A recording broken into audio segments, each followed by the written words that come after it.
Do you wake up feeling more tired than when you went to bed? Do you plan your entire life around how much energy you might have tomorrow, terrified that one wrong move will leave you bedridden for days? If you feel like your body has become a loud, screaming alarm system that you can't turn off, you're not crazy and you're not alone. Science tells us that chronic pain isn't just in your joints or your back. It's actually a glitch in your brain's security system. In this video, I'm going to show you exactly how to fix that alarm, and we're going to cover the 5-step holistic framework used by top pain clinics to help you recalibrate your nervous system and finally reclaim your life. I spent the last month deep dive into medical journals, psychology reports, and pain management protocols so that you do not have to. What I found was fascinating. Research shows that treating pain isn't just about taking a pill.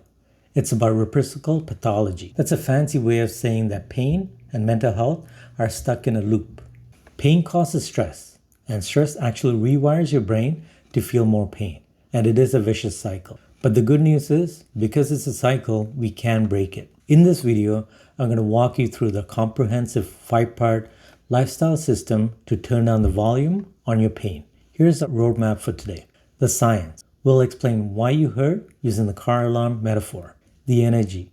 I'll teach you the spoon theory to stop the burnout cycle. The movement. We'll look at how to exercise without crashing using the mailbox challenge. The fuel. We'll cover specific foods that act like water on the fire of inflammation. The mind. I'll give you a psychological trick called the body scan to stop the pain panic in its tracks. There's a lot to cover here, so grab a tea, get comfortable, and let's dive in. Let's start with the why. Why do you still hurt months or even years after an injury has healed? To understand this, we have to look at the difference between acute pain and chronic pain. Acute pain is helpful. If you touch a hot stove, your nerves send a signal to your brain screaming, danger. Move your hand. This saves you from getting burned. It's a perfect alarm system. But chronic pain, pain that lasts more than 3 months, is different. Imagine a car alarm. It's supposed to go off when someone smashes the window. That's acute pain. But what if the alarm had a glitch? What if it started going off because a leaf fell on the hood? Or because the wind blew or a cat walked by? The car is fine. The windows are intact. The alarm is blaring just as loud as if the window was smashed. In medical terms, this is called central sensitization. Your nervous system has become so good at sending pain signals that it gets stuck in the on position. It becomes hypersensitive. And here's the crucial part. Mental health plays a huge role in this. When you're depressed or anxious, your brain depletes certain chemicals, specifically serotonin and norepinephrine. These chemicals are usually responsible for making you feel happy, but they have a second job, is to act as brakes for the pain signals in the spinal cord. So when you're depressed, you run out of these chemicals. You lose the brakes. The pain signals shoot right up to your brain without anything stopping them. This means that your stress isn't just in your head. It is biologically amplifying your physical pain. So our goal today isn't to fix the car. Your body might be healed as it's going to get. Our goal is to fix the broken alarm. Now we know that the alarm is sensitive. How do we get through the day without setting it off? This brings us to pacing and the famous spoon theory. This metaphor was created by a woman named Christine Miserandino to explain chronic illness to a friend. And here's how it works. Healthy people have unlimited energy. They do not have to count. But because you have chronic pain, you wake up with a limited number of spoons. Let's say you have 12 spoons for the day. Every single thing you do costs a spoon. You get out of bed and take a shower, that's physical effort. That costs 2 spoons. You have 10 left. You make breakfast, wash the dishes. That's standing up. That costs another 2 spoons. You have 8 left. You drive to work in heavy traffic, that's mental stress. That costs 3 spoons. Now you have 5 left. You work a stressful 4-hour shift. That costs 4 spoons. It is now 2 p.m. and you have 1 spoon left. But you still have to cook dinner. You have to walk the dog and spend time with your family. If you push through and do these things, you're borrowing spoons from tomorrow. This means that you wake up tomorrow with only, say, 6 spoons. You'll crash and you'll spend the day in bed. This is called the boom and bust cycle. You do too much on a good day and you pay for it the next 3 days. And the solution is pacing. You need to stop an activity before you run out of spoons. If you know you can stand for 20 minutes before it hurts, do not stand for 20 minutes. Stand for 10, then sit down. Save your spoons. If you save them, you don't borrow them from tomorrow and you avoid the crash. Okay, we've managed our energy. Now we need to move. I know what you're thinking. Moving hurts. Why would I move? This is a natural reaction called fear avoidance. You're afraid that movement will cause damage. But remember the car alarm. Hurt does not always equal harm. When you stop moving, your muscles get weak, your joints get stiff, and your nerves even get more sensitive. This is called the disuse syndrome, and the antidote is not running a marathon, but it's called the graded exposure. Think of it like learning to swim. You don't just jump into the deep end. You dip your toe in first. So let's take a real world example, and it's called the mailbox challenge. Let's say you have back pain and you're afraid to walk to the mailbox because you think your back will give out. Here's how we use graded exposure.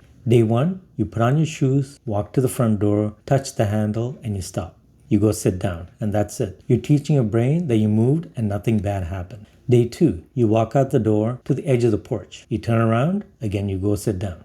Day 3, you walk halfway down the driveway. Day 4, you're ready to walk all the way down to the mailbox. By doing this in tiny steps, you aren't just strengthening your legs. You're retraining that sensitive alarm, and you're proving to your brain over and over again, see, we are safe. Motion is lotion, and we just need to apply it slowly. Now let's talk about fuel.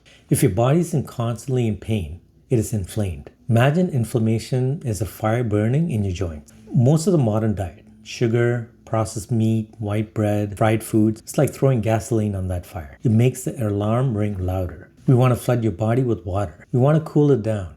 We do this with an anti-inflammatory diet. You don't need a complex meal plan. You just need to add the good stuff. The research points to a few superstars. Omega-3 fatty acid found in salmon, walnuts, and flaxseed. These compete with chemicals that causes inflammation. Polyphenol found in dark berries, cherries, and green tea. Spices, turmeric, and ginger. These are natural pain relievers. Here's a simple swap you can make tomorrow morning. Instead of a bowl of sugary cereal or white toast, which will spike your blood sugar and trigger inflammation, try the berry bowl. It's simple. Oatmeal, handful of walnuts, and a handful of blueberries. Maybe a sprinkle of cinnamon. The oats stabilize your energy. The walnuts give you omega-3s, and the blueberries fight the inflammation. It's cheap, takes about 3 minutes, and you're literally eating your medicine. Before we dive into the very important and the gold standard to deal with your chronic pain, I'd love to hear from you. What are ways you deal with your pain? Share your thoughts in the comments below because your experiences can help others feel less alone. Finally, let's talk about the mind. When a wave of pain hits, what is your first reaction? Usually it's panic. You think, oh no, not again. This is never going to end. I can't handle this. You tense your shoulders, you clench your jaws, you hold your breath. This is the fear, tension, pain cycle. The mental panic creates physical tension, which squeezes your nerves and makes the pain worse. We need a tool to break that panic loop. And the gold standard tool in research is mindfulness, specifically the body scan. I know it sounds woo-woo. It's purely physiological though. You're shifting from thinking to sensing. So let's try a 10-second version right now. I want you to close your eyes and do not try and stop the pain. Just shift your attention to your big toe. Ask yourself, is it warm? Is it cold? Is it tingling? Can you feel anything at all? Can you feel the socks that's touching it? Now move your attention to your knee and just observe it like a scientist. Don't judge it, just feel it. By forcing your brain to focus on the raw sensation, the temperature, the tingling, you're taking the energy away from the panic center of your brain. You're turning down the alarm. You're telling your nervous system, I feel this, but I am safe. We know that chronic pain is a broken alarm system and not always a sign of new damage. We have the spoon theory to budget your energy and stop the crashes. We have the mailbox challenge to slowly reintroduce movement without fear. We have the berry bowl to cool down the inflammation from the inside out. And we have the body scan to stop the panic loop when the pain spikes. Implementing these won't make the pain vanish overnight. It moves you from being a victim of your pain to being a manager of it. Remember, every time you choose to rest before you crash or choose the walnuts over the donuts, you're punching the code to turn off that alarm. Managing chronic pain is a lonely road, but you do not have to walk it alone.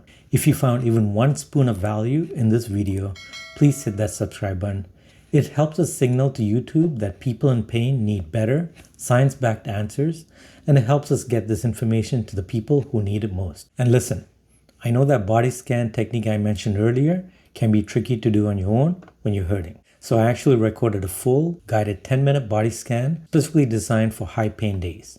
It is designed to help you lower your heart rate and drift off to sleep. You can click on that right here to watch the video next. Thank you for watching, and if this video helped you bring some clarity, please consider sharing with someone who might need to hear this and clicking on that like button.